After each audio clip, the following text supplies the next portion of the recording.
প্রভু যীশু খ্রিস্টের মধুর নামে আপনাদের প্রত্যেককে সালাম। আপনারা সবাই ভালো আছেন আশা করছি। ভালো থাকুন। আত্মিক ব্যক্তির জীবনে যে গুরুত্বপূর্ণ গুণ থাকতে হবে এটা আমরা শুনে এসছি। সত্যকে জানতে হবে, সাক্ষ্য ভালো থাকবে, মণ্ডলীতে আমাদের অংশ হতে হবে, আমাদের আনন্দে এবং একতায় জীবনযাপন করতে হবে, সন্তুষ্ট সহিত জীবনযাপন করতে হবে, যাত্রা বিষয়ে নিজেদের সাবধানে চলতে হবে। আজকে আমরা শিখব আত্মিক ব্যক্তির জীবনে ভালো চলাফেরা। আত্মিক জীবনের ভালো চলাফেরা। ভালো চলাফেরা মানে ভালো ব্যবহার। এক ব্যক্তি যদি ভালো ব্যবহার করতে হয় তো তার মধ্যে ভালো মন রাখতে হবে। আপনার আমার জীবনে ভালো মন রাখতে হয় তো ভালো প্রভু যে যীশু খ্রিস্ট আছে সে আমাদের মনে থাকতে হবে। যীশু খ্রিস্টকে দেখে হে উত্তম গুরু এভাবে একজন যুবক সম্বোধন করেছিলেন। তুমি আমাকে কেন সদ্গুরু বলছ? কেবল ঈশ্বরই উত্তম আছেন। যীশু খ্রিস্টকে উত্তম গুরু বলে ডেকেছিলেন। কেবল ঈশ্বরই উত্তম আছেন। যীশু খ্রিস্টকে উত্তম হিসেবে বলার কারণ কি আছে? কেননা উনি ঈশ্বর ছিলেন। আমরা যে ওনার সন্তান আছি, উত্তম পুরুষ রূপে উত্তম ভালো ব্যবহারের সহিত চলতে হবে। ঈশ্বর তা চাইছেন। উত্তম চলাফেরা মানে ভালো ব্যবহার, মানে ধার্মিকতার ব্যবহার। একসময় আমি অধার্মিকতায় জীবনযাপন করেছি, কিন্তু প্রভু যীশুখ্রিস্ট তার রক্ত দ্বারা আমাকে ধৌত করে আমাকে পবিত্র করার দ্বারায় আমি ধার্মিক হয়েছি।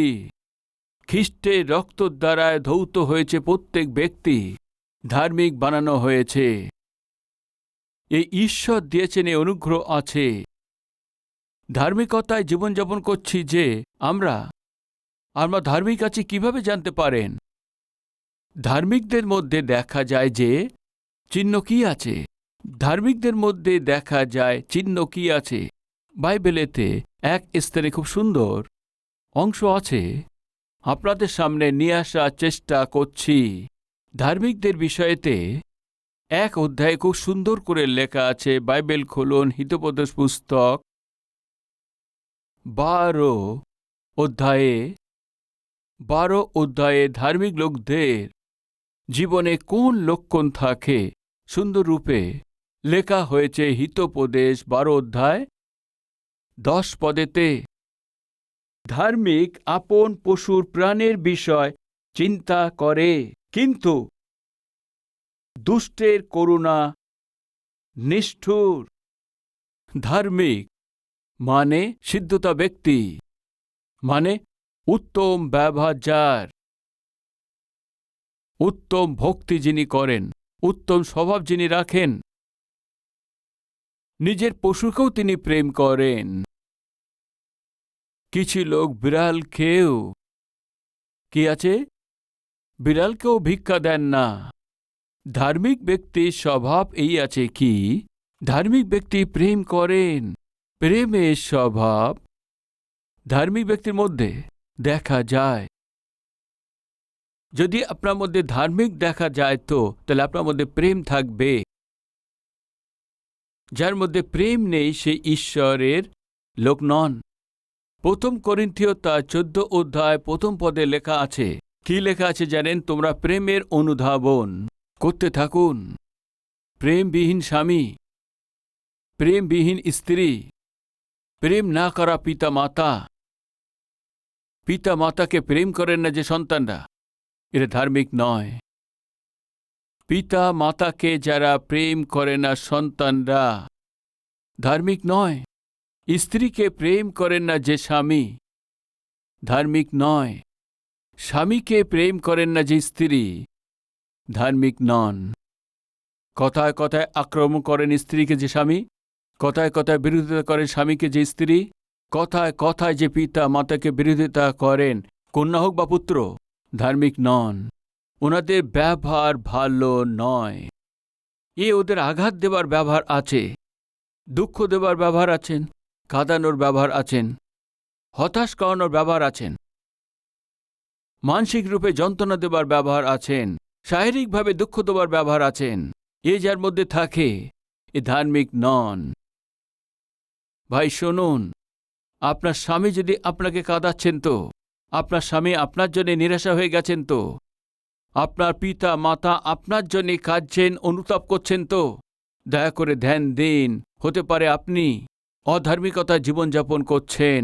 ভালো ব্যবহারের সহিত আপনার জীবনযাপন করার দরকার ছিল, মন্দ ব্যবহার আপনি করে দেখাচ্ছেন। সত্য ঈশ্বরের সঙ্গে আপনার জীবনযাপন করার দরকার ছিল, শয়তানের সঙ্গে জীবনযাপন করছেন। এই জন্য আপনার স্বামী, স্ত্রী আর পিতা মাতাকে কাঁদাচ্ছেন। আপনার চারপাশের লোকদেরকে যদি আপনি কাঁদাচ্ছেন তো আপনি প্রেম দেখানোর ব্যক্তি তা নন। ভাই, এক সময় একজন স্ত্রী ওর ঘরে যে পশু ছিল তাকে প্রেম করেছেন, সে কুকুর ছিল। ওই কুকুরকে অনেক প্রেম করতেন এবং স্বামীকেও অনেক ভালোবাসতেন। স্বামীর পরিত্রাণের জন্য আশা করতেন, স্বামীর পরিত্রাণ পাওয়ার জন্য প্রার্থনা করতেন, চার্চে যাওয়ার জন্য অনুরোধ করতেন। কিন্তু স্বামী মদ্যপানকারী ছিল, নষ্ট ছিল, নিজের ইচ্ছা মতে চলতেন। তবুও স্বামীকে প্রেম করতেন, ও যেন পরিত্রাণ পায়। এই জন্য ধার্মিকতায় জীবনযাপন করতেন, ও যেন ভালো জীবনযাপন করতে পারে। এইভাবে তার সেই স্ত্রী ওকে অনেক অনুরোধ করতেন। কিন্তু স্বামী চার্চে যেতেন না, আর যদি সে প্রার্থনা করতেন আর চার্চে যাব বলে তাকে মারতেন। কথায় কথায় স্ত্রীকে মারা এর অভ্যাস হয়ে গিয়েছিল। মার সহ্য করে ওই স্ত্রী স্বামীকে ওইভাবে প্রেম করতেন। কিন্তু প্রতি রবিবার মুশকিল থাকা সত্ত্বেও ও চার্চে গিয়ে আরাধনা করতেন এবং ওর সঙ্গে সেই কুকুরও তার সঙ্গে যেতেন। ওই মহিলা যখন গিয়ে চার্চে বসতেন, সেই কুকুরও তার পাশে গিয়ে বসে পড়তেন।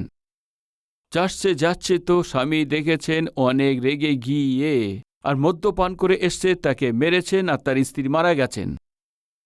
যখন তার স্ত্রী মারা গেছে ঘরেতে, ওর স্ত্রীকে যখন দেখতে পাচ্ছে না, কুকুর তখন খুঁজতে শুরু করলেন।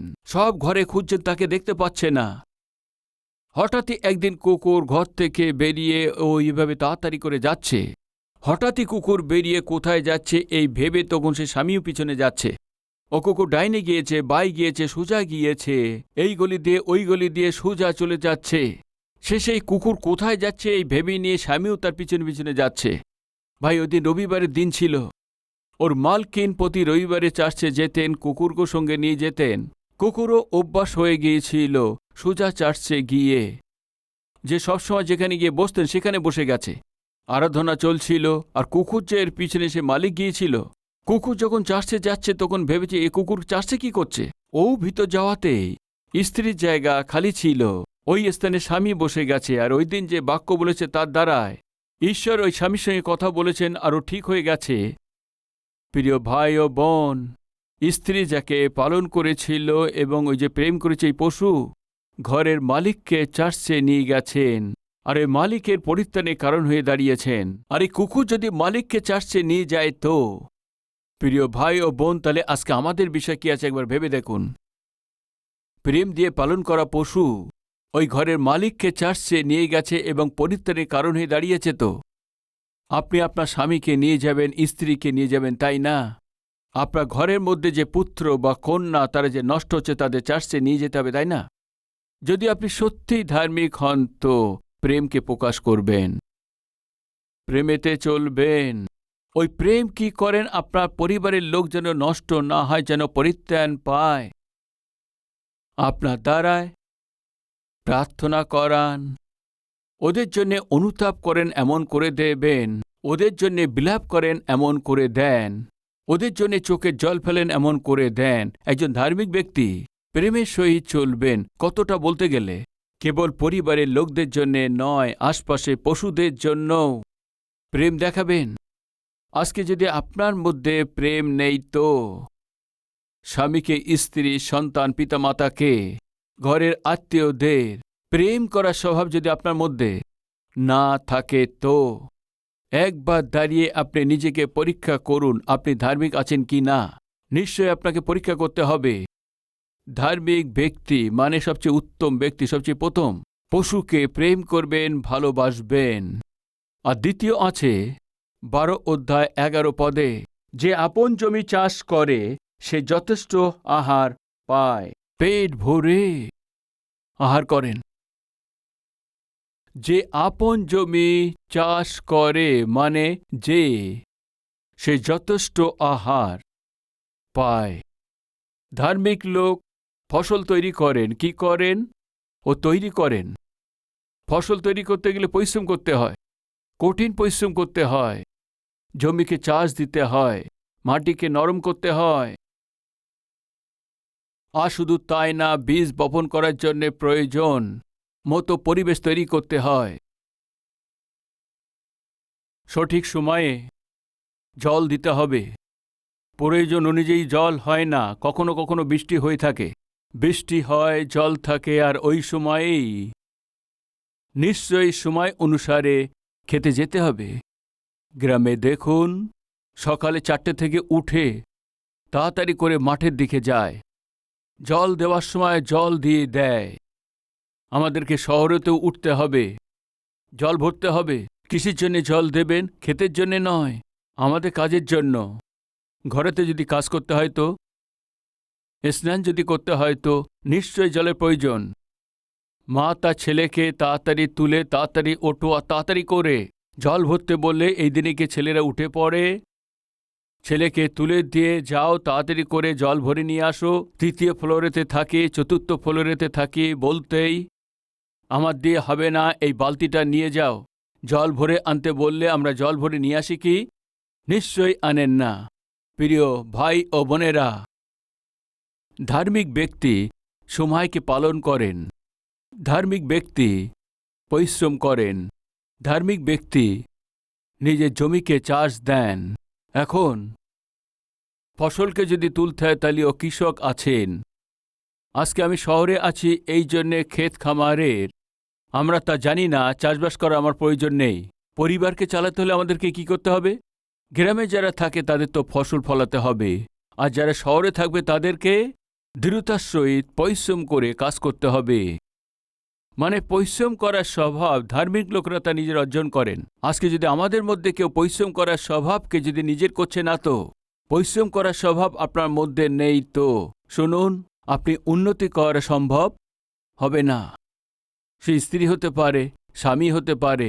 পরিবারকে তৈরি করতে হবে, নইলে পরিবারকে চালাতে হবে, বা সন্তানদের পড়াতে হতে হয়, তো নিশ্চয়ই পরিশ্রম করতে হবে। পরিশ্রম করা পছন্দ করতে হবে। আজকে এত বড় মণ্ডলীর বাক্য অনুসারে প্রয়োজন চালাতে হয়, তো বা মণ্ডলীকে উন্নতি দেখতে হবে, দেখাশোনার জন্য আমাকে পরিশ্রম করতেই হবে। ওইভাবে স্বামী স্ত্রী রূপে যদি পরিশ্রম করেন, কষ্ট স্বীকার করেন, তবেই ফসল তৈরি করেন, তবেই চাকরি করবেন, তবেই আপনার পরিবার আশীর্বাদ পাবেন। আপনার সন্তানদের জন্য আপনি একটা উদাহরণ হবেন। সকালে দেরিতে ওঠেন যে স্ত্রীলোকরা, সে আত্মিক নয়। সকাল থেকে সন্ধে পর্যন্ত বিছনায় শুয়ে থাকা সেই স্বামী ধার্মিক নন। একদিন তার মা তার মেয়েকে আমার কাছে নিয়ে এসছেন, বাবু, আমার মেয়ের সংসার নষ্ট হয়ে গেছে, প্রার্থনা করবেন, আমার জামার মধ্যে পরিবর্তন আসতে পারে, ঠিক হতে পারে। এইভাবে প্রার্থনা করতে বললে আমি জিজ্ঞেস করি, আপনার জামার মধ্যে পরিবর্তন আসতে হবে, পরিবর্তন আসতে হবে বলছেন, এত পরিবর্তন কেন দরকার? কেন আপনি চাইছেন? বলতেই কি বলবো মহাশয়, আমার জামাই পুরোনো জামানার লোক আছে, পুরোনো মানসিকতা আছে, পুরোনো জামানার স্বভাব আছে, আমার মেয়েতে সহ্য করতে পারছে না। এই জন্য আমাদের জামাইয়ের যেন পরিবর্তন আসে, ওর জন্য প্রার্থনা করতে বলেন। আমি বুঝতে পারি না, পুরোনো জামানার লোক আছে, পুরানো রীতি রেওয়াজ আছে, পুরনো ভাবনা আছে, পুরনো সবকিছুই আছে। কি আছে পুরানো স্বভাবের? এই পুরানো স্বভাবের তাকে জিজ্ঞেস করি, তখন ও বলছে আমাদের জামার এই পুরনো রীতিরেওয়াজ নেই, তা কি আছে? আমার মেয়েকে একদম সকালে উঠতেই বলে, আমার মেয়েকে একদম সকালে উঠতে বলছে, স্নান করে শাড়ি পরতে বলছেন। আমাদের মেয়ে তো ঘরেই শাড়ি পরতেন না, এখন এসব ফ্যাশন আছে না, এইসব ফ্রক, এখন এইসব পোশাক পরতেন, এখনও শাড়ি পরতে বলছেন। সকালে উঠে স্নান করতে বলছেন। আমার মেয়ে কমপক্ষে 2 দিনের মধ্যে একবারও স্নান করেন না। এ পুরনো ব্যক্তিত্ব আছে না, তার কি আছে? খাবার তৈরি করার জন্য বলছেন। আমার মেয়েকে কখনো রান্নাঘরেতে আমি যেতে দেইনি, অনেক আদরের সঙ্গে তাকে বড় করেছি। এই বলে পুরনো জামানার ব্যক্তি আছে, পুরনো জামানার ভাবনা আছে, আমার জামাইকে ঠিক করতে হবে বলছে। তখন আমি জোরে বললাম, ঠিক করতে হবে তোমার জামাইকে নয়, তবে কাকে? তোমাকেই। তোমারই জন্য তোমার মেয়ের পরিবার নষ্ট হয়ে আছে। মেয়েকে জন্ম দিয়েছেন, তাহলে মেয়েকে সভ্যতা শেখাতে হয়, সংস্কার শেখাতে হয়, সংস্কৃতি শেখাতে হয়, ঘরে রান্নাঘরে কাজ শেখাতে হয়। গৃহিণী মানে সে অর্ডার দেওয়া তা নয়, অনলাইনে অর্ডার দিয়ে খাবার নিয়ে আসা তা নয়। ঘরেতে ভালো করে, ঘরেতে রান্নাঘরে কাজ ভালোভাবে করে কালকের দিনে সন্তান জন্ম দিলে তাদের প্রয়োজনকে মেটাতে হয়, তাদের খুশিকেও দেখতে হয়। এই দায়িত্ব ঈশ্বর দিয়েছেন। এই জন্য বাইবেল বলে, কি বলে? বুদ্ধিমান, হ্যাঁ, স্ত্রী নিজের ঘরকে তৈরি করেন, আর মূঢ় আর মূর্খ স্ত্রী নষ্ট করে ফেলে। বলছে অনেক আদর দিয়ে তৈরি করেছি। কেউ বলছেন আমাদের মধ্যে কেউ পুত্র বা কন্যাকে তাকে আদর করে যত্ন দিয়ে বড় করে তাদেরকে না শিখিয়ে, দায়িত্ব না শিখে যদি তাকে বড় করেন, তো এর জন্য কালকের দিনে কি হবে তা জানেন কি? যখন ও বিয়ে করবে আপনার এই আদরের জন্যই তার পরিবারে নষ্ট হওয়ার কারণ হয়ে দাঁড়াবে। ওই জামাই কি চেয়েছেন? ভালোভাবে স্নান করে শাড়ি পরতে বলেছেন। ঘরেতেই গৃহিণী ভোর থেকে উঠে ঘরে রান্নাঘরের কাজ ভালোভাবে করে, স্নান করে ভালোভাবে শাড়ি পরতে হয়। ওই স্ত্রী সুন্দর থাকে, ওই পরিবারও অনেক সুন্দর থাকেন। প্রিয় ভাই ও বোন, মন দিয়ে শুনুন। ধার্মিক ব্যক্তি সবচেয়ে প্রথমে প্রেম করেন, দ্বিতীয় ধার্মিক ব্যক্তি পরিশ্রম করে। আর যদি কৃষক হয় তাহলে ফসলকে ফলাবেন, চাকরি করেন তো তাহলে পরিশ্রমের সহিত কষ্ট করে কাজ করবেন। যদি আপনি কষ্ট করে কাজ করছেন না, তো পরিবারকে যোগান দিতে পারবেন না। যদি আপনি পরিশ্রম করে কাজ করায় গৃহিণী না হন, তো পরিবারকে তৈরি করতে পারবেন না। আপনি পরিশ্রমের সহিত পড়াশোনার স্টুডেন্ট না হলে আপনি পিতামাতার সহিত তাদের স্বপ্নকে একদমই পূরণ করতে পারবেন না। এই জন্য বলছি, পরিশ্রম করে ফসল ফলাও, পরিশ্রমের সহিত কাজ করো। তাহলে কি হবে? বাইবেলে তা আছে, পড়বেন। আসুন 12:12 দেখুন। কিন্তু ধার্মিকের মূল ফলদায়ক, মানে কি? ধার্মিকের মূল ফলদায়ক, তার মানে কি? ফলন দেয়। আপনি ফলন ফলাবেন তবেই তো ফলবে।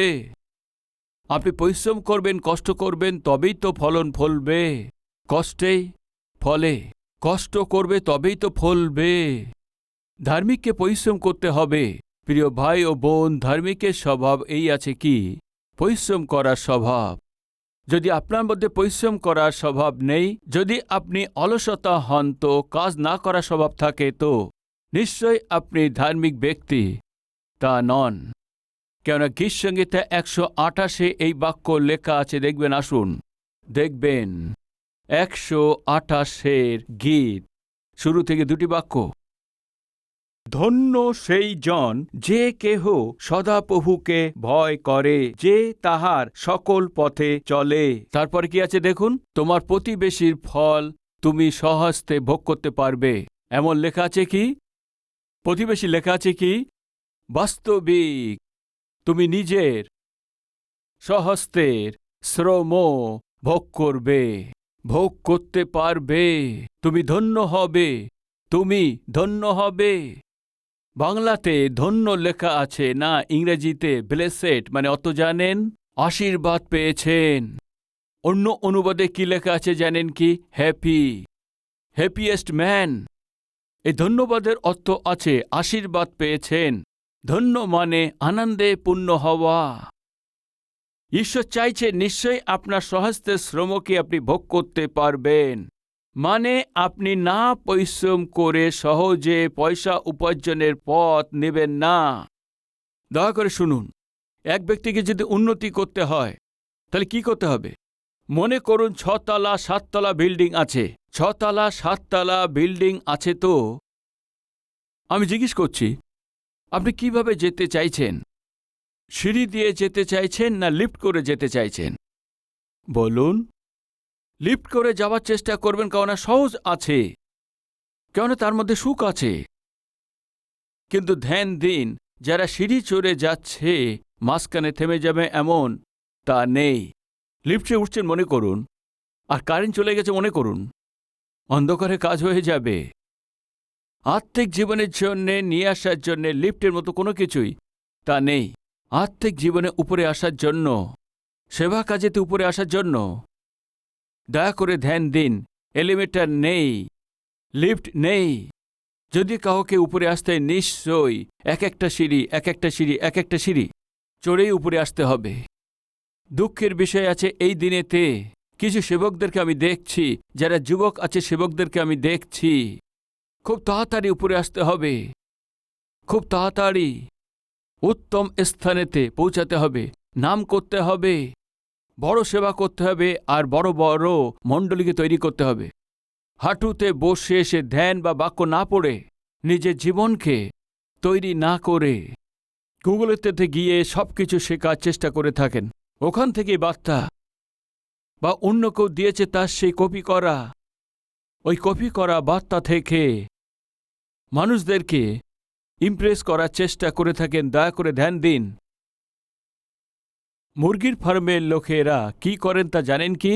2 মাসের মধ্যে মুরগি যেন এতটা হয়, ইঞ্জেকশন দেন। এইভাবে কম সময়ের মধ্যে মোটা হচ্ছে যে মুরগি কখনো স্বাস্থ্যবান হয় না।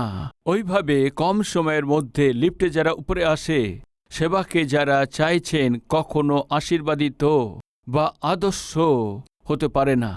প্রিয় ভাই ও বোনেরা, পরিশ্রম করে উপরে আসলে ওই পরিশ্রমের জন্যে তা প্রতিফল পাবেন। একে ওকে পেটে লাথি মেরে উপরে আসলে আপনার দ্বারায় আপনি আশীর্বাদ পাবেন না। এই সত্যকে ভুলবেন না। আমি প্রভুতে অনুরোধ করছি, তোমার স্বহস্তের শ্রমও নিশ্চয়ই ভোগ করতে পারবে, তুমি ধন্য হবে, আর তোমার মঙ্গল হইবে। কি লেখা আছে? ক্ষতি হবে না মঙ্গল হবে? মঙ্গল হবে। যে পরিশ্রম করেন তার ভালো হবে, আর যে পরিশ্রম করে না, উল্টো রাস্তা দিয়ে যে উপরে আসে তার ক্ষতি হবে। দয়া করে এই সত্যকে বোঝার চেষ্টা করুন, প্রভুতে অনুরোধ করছি।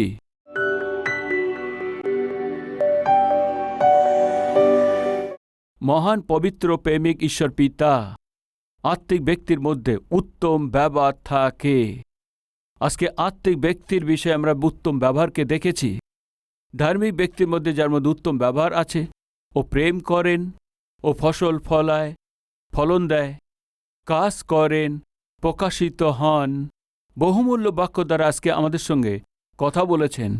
হয়ে গেছে বাক্য অনুসারে পিতা আজকে আমাদের জীবনে ফলবন্ত করুন, ফলবন্ত করুন পিতা। আমরা যেন কার্য করতে পারি এমন করে দিন পিতা। পিতা, আপনার বাক্য আমাদের জীবনে প্রকাশিত হয়ে আমরা এই সংসারকে আলো দিতে পারি এমন অনুগ্রহ দিন। জাগতিকতার জীবন আমাদের থেকে দূরে সরিয়ে দিন পিতা। এই জাগতিকতা যেন আমাদের মধ্যে না থাকে, এই জগতের সঙ্গে যেন না মিলে পড়ি, যেন জগতের সমান না চলতে পারি। পিতা, তোমার সন্তান হতে পারি এমন অনুগ্রহ দিন। পরিত্রাতা প্রত্যেককে আপনি দর্শন দিন।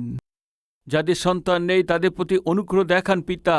যারা চাকরি ছাড়া দুঃখ পাচ্ছে ওই লোকদেরকে উত্তম চাকরি খেয়ে প্রদান করুন পিতা। অসুখে যে দুর্বল হয়ে আছে তাদের শরীরকে আপনি ছুঁয়ে দিয়ে সম্পূর্ণ সুস্থতাকে প্রদান করুন পিতা। অর্থনৈতিক সংকট পড়ে যে ঋণের মধ্যে পড়ে যে কাঁদছে প্রত্যেকের জীবনেতে পিতা আপনি আশীর্বাদ দিয়ে বহু লোকদের জন্য যেন আশীর্বাদদায়ক হতে পারে, আমি তা চাইছি পিতা। পিতা, আপনার ইচ্ছা অনুসারে চলতে পারে শেষ নিঃশ্বাস পর্যন্ত, তোমার আরাধনা করতে পারি সাহায্য করুন। যীশু খ্রিস্টের নামেতে চাইছি পিতা, আমেন।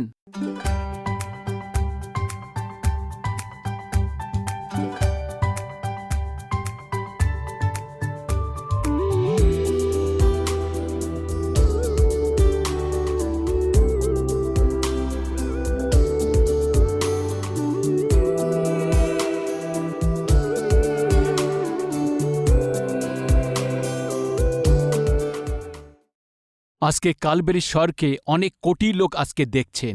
শুধু যে বাংলাতে দেখছে তা নয়, তামিলেতে, তামিলনাড়ুতে, কানাডাতে, কর্ণাটকেতেই, মালয়ামেতে, কেরালাতে, উড়িয়াতে, উড়িষ্যাতে, মারাঠিতে, মহারাষ্ট্রতে, হিন্দিতে, সমস্ত ভারতবর্ষে, পাঞ্জাবিতে, পাঞ্জাবেতে, ভোজপুরিতে, বিহারেতে, তেলুগুতে, দক্ষিণ ভারতে, উর্দুতে, জম্মু এবং কাশ্মীর, পাকিস্তান, আফগানিস্তান, গল্ফ দেশেতেই, নেপালিতে, আসামিতে, বাংলাতে, এইভাবে সমস্ত ভারতবর্ষে প্রধান ভাষাতে যীশু খ্রিস্টের এই সুসমাচারকে প্রতিটি ভাষাতে পৌঁছানোর জন্য প্রথম যে মণ্ডলী এই ভারতের ইতিহাসেতে আমাদের কালভারি টেম্পল আছে। কেন এত বেশি সুসমাচার প্রচার করছি?